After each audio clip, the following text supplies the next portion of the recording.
سلام. امروز فقط درباره کی باز شدن مرزها و آغاز دیگرباره پرواز هواپیماها گپ میزنیم.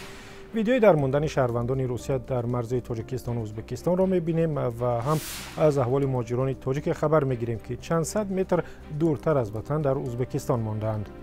این بچه‌هایی که می‌بینید گروه از مهاجران تاجیک هستند که در یک گوشه از سرحد تاجیکستان و ازبکستان خوابند.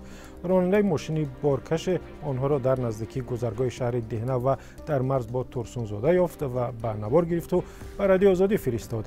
این راننده به ما گفت که مهاجران تقریبا 20 نفرند و به قول او روزهای دراز اینجا گشنه و تشنه منتظرند که کسی برای بازگشت به آنها به تاجیکستان کمک می‌کند. در گرانیتسای سراسیاب سرحد سراسیاب دا قرار دارند مهاجران. همیارا التماس یگان چورش و بینن بگذرونند. بسیار چند روز شد اومدگی ایستادگی ان 40 روز شد همینجا خوابن. خواب نوجود دهم ماجو خوابن بچو.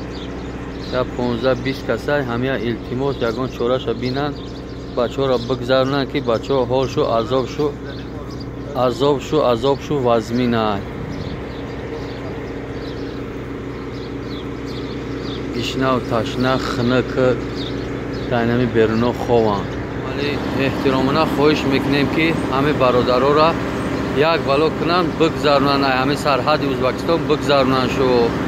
بچه‌ها بسیار عذاب دارند. 40 روز میشود همه گرانیتسای ازبکستان موندگی ان. این همه گرانیتسای تاجیکستان است. یگان 100 متر هست یا نیست. این همه بچه‌ها همه در عذاب اند. مهاجران خار شدگان التماس همیا یگان چورش بینن کلانترا.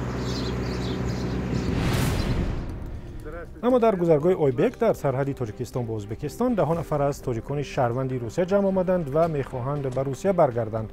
از بس که مرز ازبکستان برای رو و آب بسته است، اینجا هم بعضی از مسافران درمانده شبشان را در داخل ماشین روز میکنند. ویدیویی را که میبینیم یکی از مسافران درمانده فرستاد و چنین مراجعت کرد. Пожалуйста, помогите нам въехать в Россию, создание какого-нибудь коридора или колонны, чтобы въехать в Россию. Все вот эти ребята, которые на своем авто приехали, все на это надеются. Мы знаем, что компромисс всегда можно найти. Ребята все соблюдают режим Роспотребсоюза, соблюдая дистанцию, все находятся в масках, все меры безопасности применяются. Вот, можете сами убедиться, пожалуйста. Очень много машин скопилось на границе, все хотят уехать. Мы хотим, чтобы вы, кто компетентен в этом, чтобы помогли нам. Пожалуйста.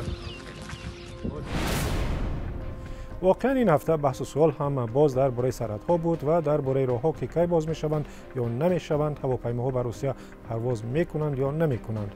شاید خبر داشته باشید که حکومت تاجیکستان اجازه داد هواپیماها دیگرباره به ازبکستان و دبی پرواز کنند.